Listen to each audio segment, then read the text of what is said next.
आज हमारे सामने मौजूद हैं आम आदमी पार्टी के प्रत्याशी डीसी झा साहब, जो कि मिथिला समाज विकास समिति के कोषाध्यक्ष भी हैं, और इनसे हम आज बात करेंगे कि न्यू अशोकनगर के अंदर प्रत्याशी के रूप में आगे आने वाले एमसीडी के चुनाव 2022 में जो है इलेक्शन लड़ने की तैयारी कर रहे हैं। और आज क्या कहना है इनका कि एमसीडी के चुनाव में क्या क्या मुद्दे लेकर जाएंगे और क्या क्या मुद्दे लेकर जो है जनता को बताएंगे वो, और किन किन मुद्दों पे ये लड़ेंगे। और सेकेंडली एक चीज़ और है कि जो डीसी झा साहब हैं ये 2012 से आम आदमी पार्टी के साथ जुड़े हुए हैं और इन्होंने पहले भी काफ़ी सामाजिक कार्य भी किए हुए हैं।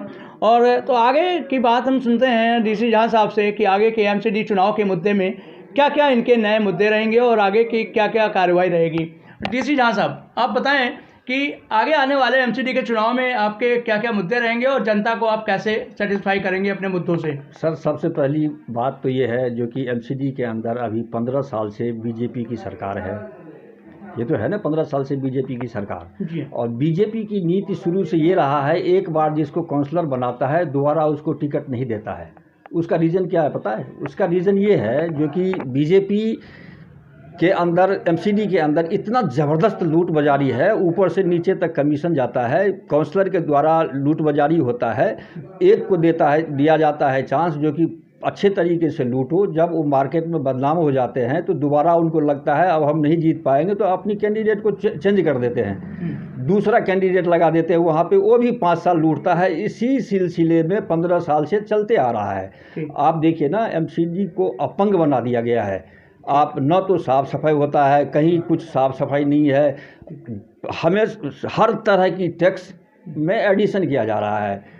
ये लाइसेंस फ़ी, ये फ़ी, वो फ़ी। आप दिल्ली सरकार की स्कूल देखिए कितना ज़बरदस्त है, दिल्ली सरकार की हॉस्पिटल देखिए कितना ज़बरदस्त है, कितना इम्प्रूवमेंट है।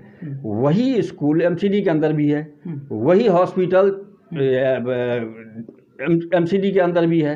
क्या दिल्ली सरकार की जो स्कूल और एमसीडी की जो दिल्ली सरकार की जो हॉस्पिटल है उस तरह की एमसीडी के अंदर नहीं हो सकता है? बिल्कुल हो सकता है। वो करने के लिए उनका नियत चाहिए, जो नियत नहीं है, नियत है चोर बाजारी की। आप अशोकनगर में देखिए जो कि सारे जितने भी 40 गज, 50 गज, 25 गज, 100 गज अपना पेट काट करके इकट्ठा करके लोग थोड़ा सा ज़मीन लिया, अब वो मकान बनाएगा यहाँ पे, तो 1 से 1.5 फ्लोर की पैसे उनको रिश्वत में देना पड़ रहा है, तब वो मकान बना सकते हैं, अदरवाइज नहीं बनाएगा। कुछ लोग ऐसे हैं जो कि मकान नहीं बना रहे हैं। आपका नया एजेंडा क्या रहेगा? चलो, बीजेपी तो जो है नए वसूली करके या किसी भी काम में वो पैसे के मामले में जो है बदनाम हो चुकी है, इनके जो पार्षद हैं वो भी बदनाम हो चुके हैं। लेकिन आपके अगर पार्षद कल के दिन चुन के आते हैं या आप चुन के आते हैं तो आपका क्या एजेंडा रहेगा? वसूली ख़त्म करवा देंगे? सर, बिल्कुल ख़त्म करवा देंगे, वसूली भी ख़त्म करवा देंगे। दिल्ली सरकार की जो स्कूल है उस तरह की स्कूल एमसीडी में भी कर देंगे। दिल्ली सरकार की जो हॉस्पिटल है उस तरह की हॉस्पिटल एमसीडी के अंदर भी बना देंगे। साफ़ सफाई के मामले में पूरे क्षेत्र को क्लीन कर देंगे। जो भी एमसीडी के अंदर नालियाँ आती है, सड़क आती है, सबको बिल्कुल फर्स्ट क्लास बना देंगे। किसी एंगल से कोई प्रॉब्लम दिखेगा ही नहीं। भाजपा के मामले में वो देखने में आया है, ठीक है, भाजपा भी कुछ काम कर रही है और काफ़ी काम उनके नहीं हुए हैं और कहने के बावजूद भी काम नहीं हुए हैं, ठीक है, मानते हैं उस चीज़ को। और होता भी है ऐसा कि आदमी 100 तो प्रॉमिस कर देता है लेकिन 90 या 50 ही पूरी हो पाती हैं। लेकिन इसके साथ साथ देखने में आया है कि आम आदमी पार्टी ने जितने मोहल्ला क्लिनिक खोले हैं, मोहल्ला क्लिनिक में आधे मोहल्ला क्लिनिक बंद पड़े हुए हैं और आधे में काम हो रहा है, और जो काम हो रहा है वो भी आधे टाइम तक काम होता है, बाकी जनता परेशान होकर चले जाती है। हाँ, तो उसमें आम आदमी पार्टी का क्या रोल होगा, आप जरा बताएं। ऐसा है, आप जो बता रहे हैं मुझे सारे का सारे मोहल्ला क्लिनिक बंद है, मेरे नज़र में सारे के सारे मोहल्ला क्लिनिक बंद नहीं है। हो सकता है कहीं कोई खास रीजन के वजह से बंद रहा हो जो मेरे जानकारी में नहीं है, लेकिन मोस्टली मोहल्ला क्लिनिक चल रहा है अभी। वहाँ पे दवाइयाँ भी मिलती है, वहाँ पे टेस्ट भी है, छोटा मोटा इलाज भी हो रहा है। जैसे शुरू में हम मोहल्ला क्लिनिक को लेके आए थे, जिस हिसाब से मोहल्ला क्लिनिक चल रहा था उसी के अकॉर्डिंग अभी भी चल रहा है, उसमें कोई परेशानी नहीं है, कोई प्रॉब्लम नहीं है। ठीक है, बीजेपी के बारे में क्या कहना चाहेंगे आप? बीजेपी ने कितने काम कराए हैं अशोकनगर के अंदर? सर, ये तो आप क्षेत्र के जनता बता देगी, मेरे से क्वेश्चन ये क्यों कर रहे हैं? मेरे नज़र में तो एक भी काम नहीं हुआ है। जनता से पूछेंगे तो वही बताएगा जो मैं बता रहा हूँ आपको। जनता तो त्रस्त है यहाँ पे।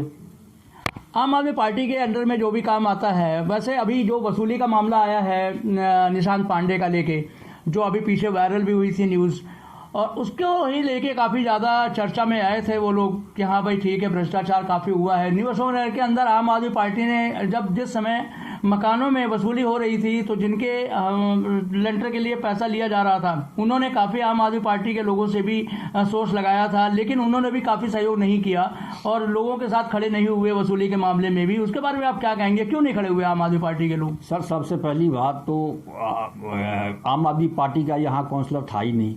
एमसीडी के अंदर सरकार आम आदमी लेकिन आदमी तो नेता, आम आदमी के नेता तो थे।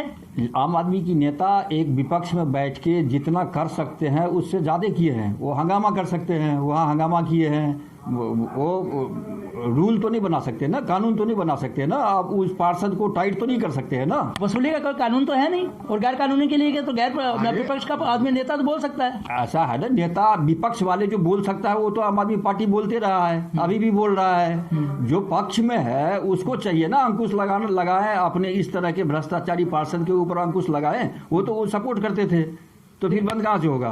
इस मामले में विधायक भी तो सामने नहीं आया। विधायक तो हमेशा सामने आया है, कई बारी क्या कहते हैं, मतलब रैलियां निकाला है, उनका नाम लेंटर पांडे रख दिया है। विधायक ही तो रखा है, और कौन रखा है? विधायक तो किया है। यहाँ पे तो आम आदमी पार्टी का काउंसलर था नहीं जो वो करेगा, तो यहाँ पे तो विधायक ही था ना। जितना भी विरोध हुआ है, जो भी हुआ है, विधायक के थ्रू ही तो हुआ है। अब भाजपा ने अभी क्या क्या जो है, आपके विपक्ष में भाजपा ने कौन कौन से एजेंडे उठाए जिसके बारे में आप बात करेंगे? ऐसा है, भाजपा का काम है रोमर फैलाना। वो जितने भी रोमर फैलाएंगे उनके रोमर के ऊपर हम ध्यान नहीं देते हैं। वो मैं बता भी नहीं पाऊंगा क्या फैला रहे हैं, वो किस टाइम क्या फैलाएंगे, क्या करेंगे। जनता सब जानती है, जनता को सब पता है। अब वो पहले वाली जनता नहीं है जो कि आप रोमर फैला देंगे तो उसके बहकावे में आ जाएगा। अभी आप कौन कौन से मुद्दे लेके जाएंगे? अभी अगर आप बन जाते हैं तो आप जनता को क्या क्या कह के जाएंगे? सर, ऐसा है, सबसे पहले तो जो ये भ्रष्टाचारी है वो बंद हो जाएगा। भ्रष्टाचार आम आदमी की पार्टी के अंदर है ही नहीं, एमसीडी के अंदर भी नहीं रहेगा। नालियां हो गया, गली हो गई, जो भी है वो क्लीन मिलेगा आपको। स्कूल को ठीक करवाएंगे, हॉस्पिटल को ठीक करवाएंगे। तो शुरू में तो ऐसे आगे जैसे जैसे आता जाएगा सब कुछ ठीक ठाक होगा। देखने में आया अभी डीडीए ने रजिस्ट्रेशन का काम शुरू कर दिया है। जैसे जैसे रजिस्ट्री का काम शुरू हुआ है वैसे वैसे जो है इनकी टीम बैठती है सरकारी स्कूल के अंदर। लेकिन देखने में आया है कि सरकारी स्कूल के अंदर लोग खुलेआम कहते हैं कि रजिस्ट्री पे उनको ऊपर का इनकम चाहिए, यानी 5,000 रुपये पर फाइल चाहिए उनको, तभी उनका रजिस्ट्रेशन ऊपर से जवाब आता है, अदरवाइज नहीं आता है। इसका क्या कहना है आपका? नहीं, कोई किसको चाहिए, क्या सुने हैं आप, किसको चाहिए? डीडीए के लोग वहाँ बैठते हैं, उनके दलाल भी साथ में बैठते हैं, और वो जो रजिस्ट्री कराने जाता है बंदा, उससे 5,000 रुपये की डिमांड होती है। ऐसा उसके बारे में आप क्या कहेंगे? ऐसा है, डीडीए भी तो बीजेपी सरकार के अंदर ही है ना। डीडीए तो दिल्ली सरकार के नहीं, दिल्ली सरकार ने ऑर्डर किया था, वो बैठे थे। नहीं, ऑर्डर दिल्ली सरकार किए थे, लेकिन जो डीडीए है वो है किसके अंदर? डीडीए के कर्मचारी के ऊपर तो दिल्ली सरकार अंकुश नहीं लगा पाएगी ना। लेकिन अगर दिल्ली सरकार बिठाती है तो उनको तो ईमानदारी से बिठाना चाहिए ना। तो दिल्ली सरकार तो ईमानदारी से ही बिठाती है ना। कुछ पार्ट डीडीए का दिल्ली सरकार के अंडर में आता है और कुछ पार्ट केंद्र सरकार के अंडर में आता है, और ये जो रजिस्ट्री का कार्य है ये दिल्ली सरकार के अंडर में है। सर, रजिस्ट्री का जो कार्य है वो दिल्ली सरकार के अंदर में है, लेकिन कमांड डीडीए के एम्प्लॉय के ऊपर किसका है? कमांड तो दिल्ली सरकार का नहीं है ना सर। लेकिन आम आदमी जब जाके लेके जाता है शिकायत, तो उसकी सुनवाई क्यों नहीं होती है? आप ये देखिए, तो जाहिर सी बात है आम आदमी पार्टी का यहाँ सुन कौन रहा है? न तो पुलिस सुन रही है, वो दिल्ली सेंट्रल सरकार की है। आम आदमी पार्टी का सुनवाई का हो रहा है? आप दिल्ली पुलिस के मामले में थोड़ा सा भी प्रॉब्लम हो जाएगा, हमारे चीफ मिनिस्टर का ही नहीं सुन रहा है तो और किसका सुनेगा? यहाँ पे तो सुनवाई तो नहीं हो रहा है ना। हम सिर्फ हल्ला कर सकते हैं, वो कर रहे हैं। एमसीडी में हमारी सरकार ला के देखिए, फिर उसके बाद क्वेश्चन करिए, तब उस क्वेश्चन का जवाब दूंगा। मतलब कहने का ये है कि आप जब तक जीत नहीं जाएंगे तब तक आपके हाथ में कुछ नहीं है, और आप जीतने के बाद आप हर मुद्दे पे जनता के साथ खड़े रहेंगे, यही है कहना आपका? क्या अभी हम एक एक चीज पे हल्ला कर सकते हैं जो हम कर रहे हैं, उसके ऊपर अंकुश नहीं लगा सकते, क्योंकि अंकुश वही लगा सकता है जो बैठा हुआ है सरकार में। हम हल्ला कर सकते हैं विपक्ष के रूप में, जो हम कर रहे हैं शुरू से। हर इशू को सामने ले, पब्लिक के सामने लेके आते हैं।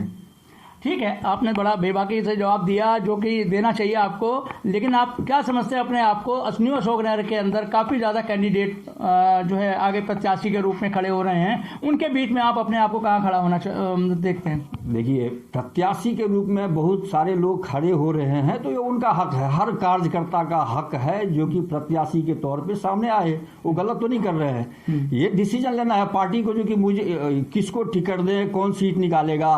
तो मैं पूर्वांचल से बिलोंग करता हूँ, पूर्वांचल का 5-6 यहाँ संस्था भी है, सामाजिक कार्य भी चल रहे हैं, सबके अलग अलग, हम सारे एक दूसरे से इन्वॉल्व हैं, करते हैं। पूर्वांचली की संख्या यहाँ पे 60 से 65 से 70% के करीब है। ये पूर्वांचल 65% 70% है। ऊपर से ये ब्राह्मण बहुल भी है, 22 से 24-25 हजार के करीब ब्राह्मण का वोट है।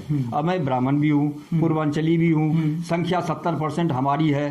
तो क्या आप, मैं ये मान के क्यों ना चलो जी कि पार्टी पूर्वांचली को टिकट दे रही है, पूर्वांचली को टिकट दे रही है, तो मैं शुरू से समाज सेवा भी कर रहा हूँ, पार्टी के अंदर भी हूँ, संगठन में भी हूँ, पार्टी का काम भी किया हूँ, तो मैं उम्मीद तो कर ही सकता हूँ ना टिकट पार्टी मुझे देगी। डीसी जहाँ साहब, आप क्या कहना चाहते हैं और आगे आप पब्लिक को कुछ और कहना चाहते हो अपने बारे में आखिरी में? सर, पब्लिक को सब पता है, क्योंकि मैं अशोकनगर के अंदर 33 बरस से रह रहा हूँ, और 33 बरस के बीच में मैं घर में बैठ के कभी नहीं रहा हूँ, हमेशा समाज के बीच में ही रहा हूँ, समाज का ही काम किया हूँ। एक एडिशन मेरे पास इंश्योरेंस का फील्ड भी है, LIC as a senior advisor. तो मैं LIC की जो एडवाइज़र हूँ 1997 से हूँ, तो वो भी एक समाज सेवा ही है। आप पार्टी के किसी संगठन में भी हैं आप? मैं अभी जिला संगठन मंत्री हूँ पटपर्गंज से, पूर्वांचल विंग का।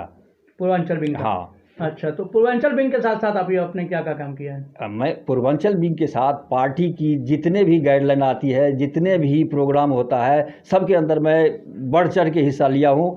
जहाँ पे मीटिंग अरेंज कराना होता है वो मीटिंग अरेंज करवाया हूँ, मीटिंग कराया हूँ। रैलियाँ है तो सारे रैलियाँ में मैं अपना उपस्थिति दर्ज करवाया हूँ अभी तक। तो पार्टी की जो भी गाइडलाइन है, पार्टी की जो भी प्रोग्राम है, सब प्रोग्राम में मैं हिस्सा लिया हूँ। तो ये हमारे सामने थे डीसी झां साहब, जिन्होंने बड़ी बेबाकी से अपने जो है क्वेश्चंस का जवाब दिया और पार्टी के संगठन में और न्यू अशोकनगर से प्रत्याशी के रूप में जनता के सामने जिस मुद्दों को लेके जाएंगे आपने सुना। और इसी के साथ ही मैं समझता हूं कि पार्टी भी इनको अपने शरण में लेगी और जनता भी इनका पूरा भरपूर सहयोग करेगी। और जिस तरीके से पूर्वांचल का देखने में आया है, पूर्वांचल की लॉबी भी इनके साथ खड़ी हुई है। NNOI न्यूज़ एजेंसी से कैमरामैन विनोद कुमार के साथ सुनील मिश्रा, दिल्ली।